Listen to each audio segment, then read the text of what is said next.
प्रिय विद्यार्थियों, मैं doctor Kuldeep Fadia, associate professor, department of political science, government Meera girls college, Udaipur.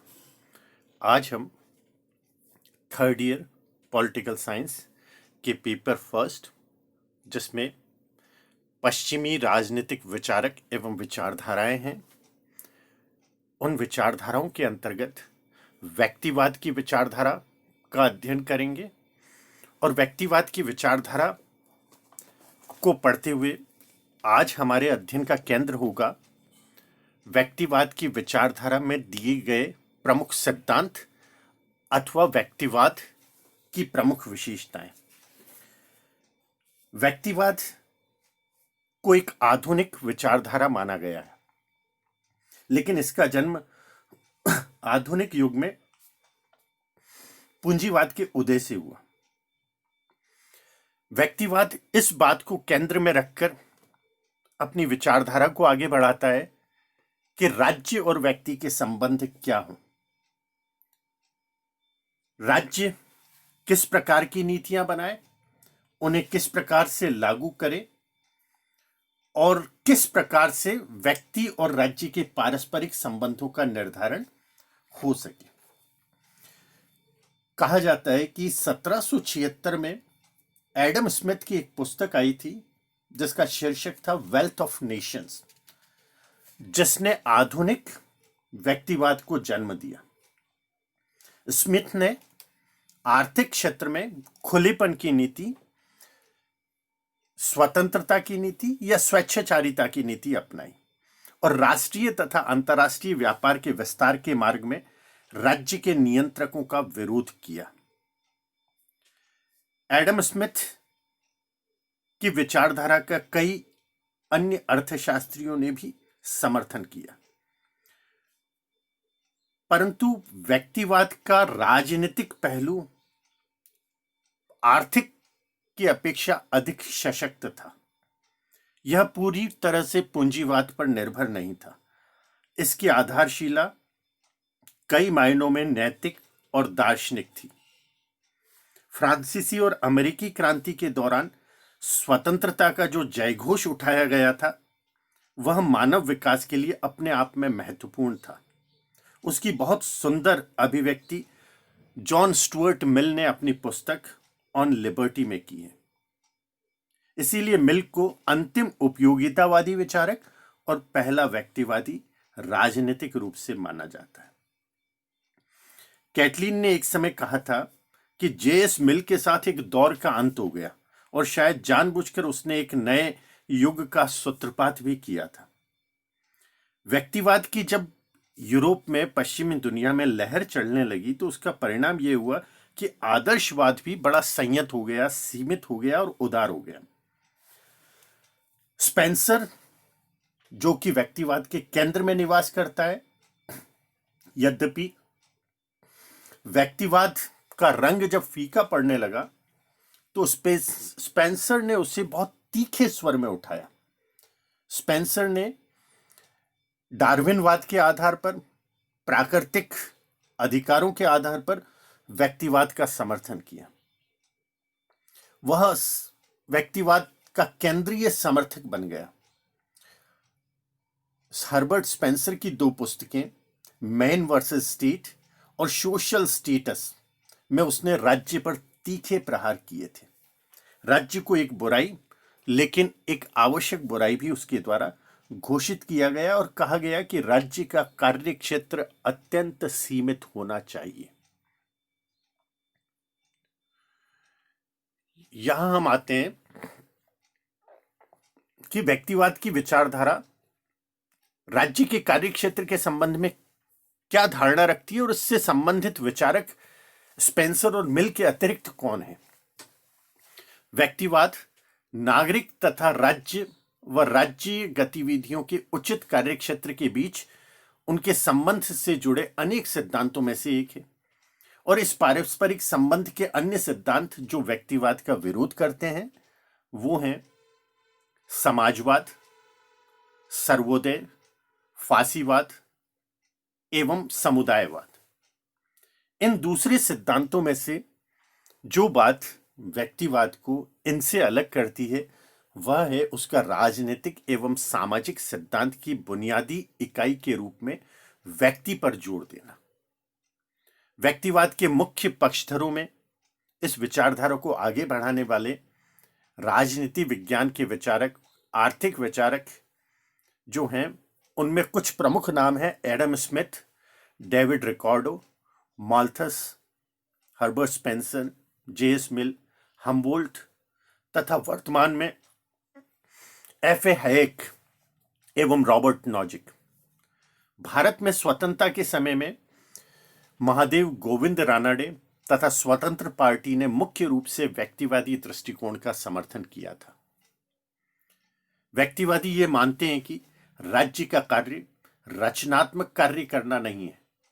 यह राज्य का कार्य है ही नहीं कि वह व्यक्ति के व्यक्तित्व का विकास करे, उसे उचित सुविधाएं प्रदान करे। व्यक्ति यह सब अपने आप कर लेगा, क्योंकि व्यक्तिवादी ये मानकर चलते हैं कि व्यक्ति एक ऐसा प्राणी है जो अपना भला और बुरा स्वयं समझता है।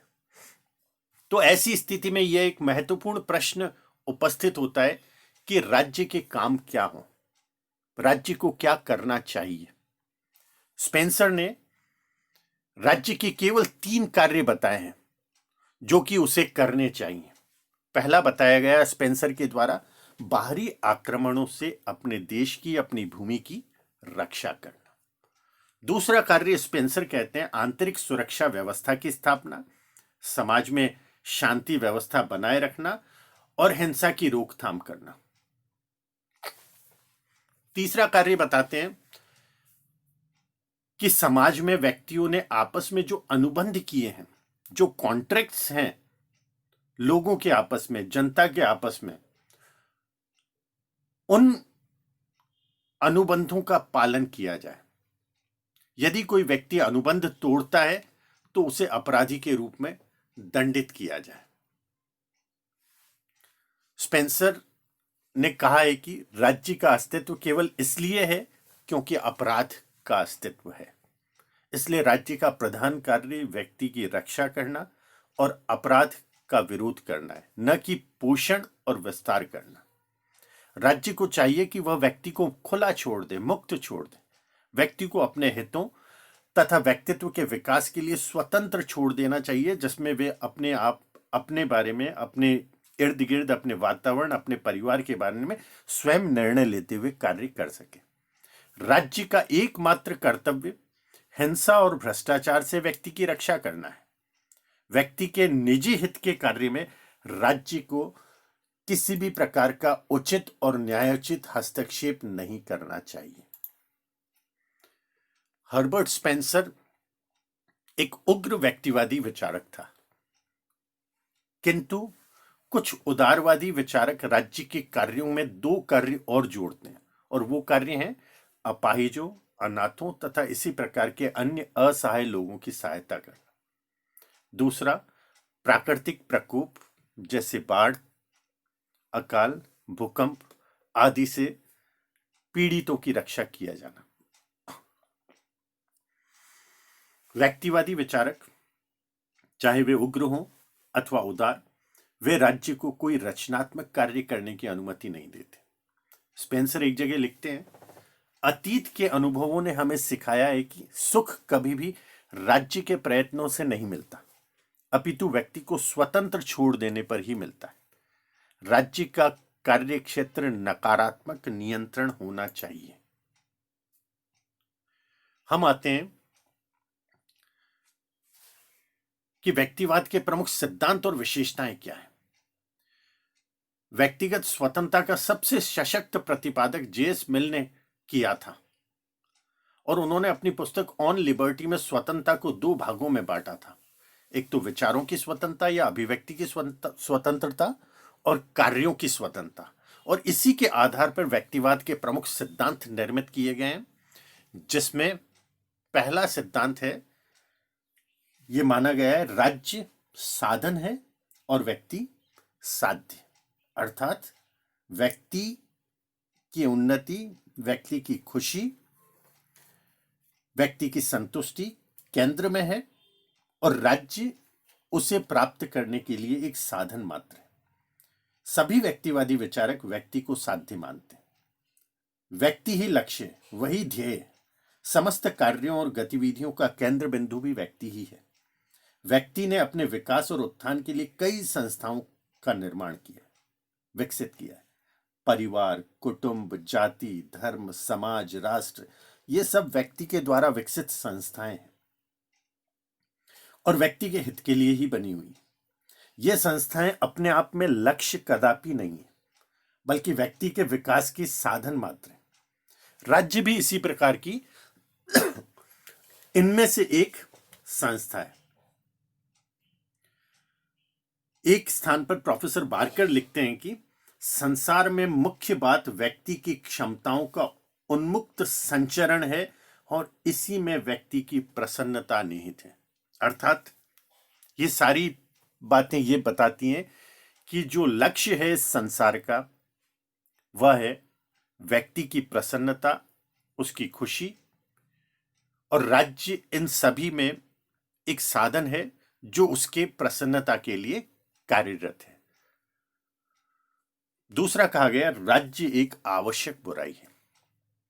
ध्यान दीजिएगा, दो शब्द हैं इसमें, राज्य आवश्यक है और राज्य एक बुराई भी है। व्यक्तिवादी राज्य को बुराई मानते हैं। राज्य एक ऐसी बुराई है जो मनुष्य के विकास और उसकी प्रतिभाओं पर बंधन लगाती। राज्य मनुष्य की स्वतंत्रता छीन लेती। राज्य के बनाए हुए हर कानून से मनुष्य की गतिविधियों पर अंकुश लगता है, प्रतिबंध लगता है। राज्य दमन और गलतियों का समूह है। राज्य स्थायी नहीं है, बल्कि एक आदर्श व्यवस्था तो ऐसी होनी चाहिए जिसमें राज्य और कानून जैसी चीजें न हो। व्यक्तिवादी ये मानकर चलते हैं कि राज्य एक बुराई तो है, लेकिन मनुष्य वर्तमान समय में अब तक अपूर्ण है। उसके स्वभाव में कुछ बुरे तत्व, दुष्ट तत्व विद्यमान है। उसमें स्वार्थ और प्रतिस्पर्धा की भावना उग्र रूप धारण कर लेती है। लेकिन समाज में न्याय व्यवस्था, पुलिस व्यवस्था, अपराधों पर अंकुश बनाए रखने के लिए राज्य आवश्यक है। राज्य बुरा जरूर है, लेकिन उसके बिना व्यक्ति का काम नहीं चल सकता। इसलिए राज्य एक आवश्यक बुराई है। स्पेंसर कहते हैं, राज्य का अस्तित्व इसलिए है क्योंकि अपराध का अस्तित्व है। व्यक्तियों में यह अपराध की भावना इस सीमा तक है कि यदि कोई बड़ी शक्ति, केंद्रीय शक्ति, कानूनी शक्ति उसकी रोकथाम न करे तो समाज का अस्तित्व ही खतरे में पड़ जाएगा। इसलिए स्पेंसर कह रहे हैं, राज्य बुराइयों की संतान है और उस पर उसके जनक के दुर्गुणों की छाप स्पष्ट रूप से अंकित है। तीसरा कहा गया है, राज्य को केवल सीमित कार्य करने चाहिए। व्यक्तिवादी ये मानते हैं कि राज्य बुराई के साथ साथ आवश्यक है। अब राज्य कार्य क्या करे? तो ऐसे समय में वो कहते हैं राज्य को नकारात्मक कार्य करने चाहिए। नकारात्मक का अभिप्राय हुआ कि केवल ऐसे राज्य जो कुछ कार्यों की रोकथाम करे, जैसे अपराधों की रोकथाम, चोरी की रोकथाम, पारस्परिक प्रतिस्पर्धा जो संघर्ष का रूप धारण कर ले उसकी रोकथाम। तो ऐसे समय में यह कहा गया है कि राज्य को बाहरी आक्रमण से देश की रक्षा करनी चाहिए, आंतरिक सुरक्षा की स्थापना करनी चाहिए और समाज में लोगों के आपस के संबंधों को, उनके गठजोड़ और उनके अनुबंधों को बनाए रखने का कानूनी स्वरूप राज्य के द्वारा ग्रहण किया जाना चाहिए। इसके साथ व्यक्तिवादी अपने प्रमुख सिद्धांतों में यह मानते हैं कि व्यक्ति की स्वतंत्रता सबसे केंद्रीय पक्ष है। व्यक्तिवादी मानते हैं व्यक्ति के विकास के लिए स्वतंत्रता सबसे आवश्यक है। स्वतंत्रता के संबंध में उनकी धारणा आदर्शवादी धारणा के सर्वथा विपरीत है। उनके लिए स्वतंत्रता राज्य की आज्ञा पालन करने का नाम नहीं है। स्वतंत्रता राज्य के विपरीत और राज्य के विरुद्ध भी हो सकती है। स्पेंसर कहते हैं, व्यक्ति को राज्य की उपेक्षा करने का, उससे अपने संबंध तोड़ लेने का उसकी सुरक्षा को अस्वीकार करने का और उससे बंधन तोड़कर स्वयं एक समाज विरोधी बन जाने का पूर्ण अधिकार है। व्यक्तिवादी विचारकों में स्वतंत्रता का सर्वप्रथम सबसे सशक्त प्रतिपादन जॉन स्टुअर्ट मिल ने किया है। उन्होंने अपनी पुस्तक ऑन लिबर्टी में राज्य की निरंकुशता के विपरीत मानव स्वतंत्रता का जबरदस्त शंखनाद किया है। मिल ने स्वतंत्रता के दो भाग किए हैं, जिसमें एक है विचारों की स्वतंत्रता अर्थात अभिव्यक्ति की स्वतंत्रता और दूसरा कार्यों की स्वतंत्रता। कार्यों की स्वतंत्रता की भी वे दो भाग करते हैं, एक तो स्वयं से संबंधित और दूसरा ऐसे कार्य जिसका प्रत्यक्ष या अप्रत्यक्ष प्रभाव दूसरों पर पड़ता हो। तो मिल ये मानते हैं कि ऐसे कार्य जिनका प्रभाव दूसरों पर किसी भी रूप में पड़े उसे राज्य के द्वारा कुछ सीमा तक नियंत्रित किया जाना चाहिए, अन्यथा व्यक्ति को खुला छोड़ देना चाहिए और उसे पूर्ण स्वतंत्रता दी जानी चाहिए। एक अन्य सिद्धांत के रूप में कहा जाता है आर्थिक क्षेत्र में पूर्ण स्वतंत्रता हो, खुलापन हो। व्यक्तिवादी विचारक आर्थिक क्षेत्र में पूर्ण स्वतंत्रता के साथ साथ यद्भाव्य नीति का प्रतिपादन करते हैं। वे ये मानते हैं कि आर्थिक विकास के लिए आवश्यक है कि राज्य के उद्योग और व्यवसाय पर नियंत्रण किसी भी रूप में न हो, बल्कि अंतर्राष्ट्रीय स्तर पर और राष्ट्रीय स्तर पर भी व्यापारिक आदान प्रदान पर का राज्य का कोई प्रतिबंध या राज्य का उसमें कोई लेना देना नहीं होना चाहिए। व्यक्तिवाद मुक्त व्यापार में विश्वास करता है। वस्तुओं की मात्रात्मक और गुणात्मक वृद्धि के लिए मुक्त व्यापार ही आवश्यक है। एडम स्मिथ ने अपनी पुस्तक वेल्थ ऑफ नेशंस में कहा है, मुक्त प्रतिस्पर्धा से तथा मांग और पूर्ति के नियम के उन्मुक्त संचालन से वस्तुओं के गुणों में सुधार होगा और उनकी कीमतें भी कम होगी। अंततः व्यापार पर से विश्वव्यापी नियंत्रण उठा लेना चाहिए और इसी में समूचे विश्व का कल्याण है। तो इस प्रकार यदि हम इन सारी विशेषताओं को देखें, इनका अवलोकन करें, तो यह स्पष्ट हो जाता है कि विचारधारा के रूप में व्यक्तिवाद आदर्शवाद के एकदम विपरीत है। आदर्शवाद में राज्य साध्य है और व्यक्तिवाद में व्यक्ति साध्य है। आदर्शवाद में राज्य धरती पर ईश्वर का अवतार माना गया है, जबकि व्यक्तिवाद में राज्य को एक बुराई माना गया है।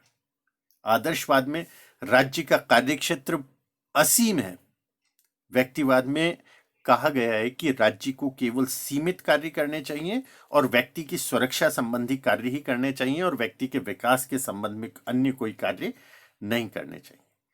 आदर्शवाद में स्वतंत्रता राज्य की आज्ञा पालन करने में निहित मानी गई है, जबकि व्यक्तिवाद में राज्य के आदेशों के अभाव में ही स्वतंत्रता का अस्तित्व माना गया है।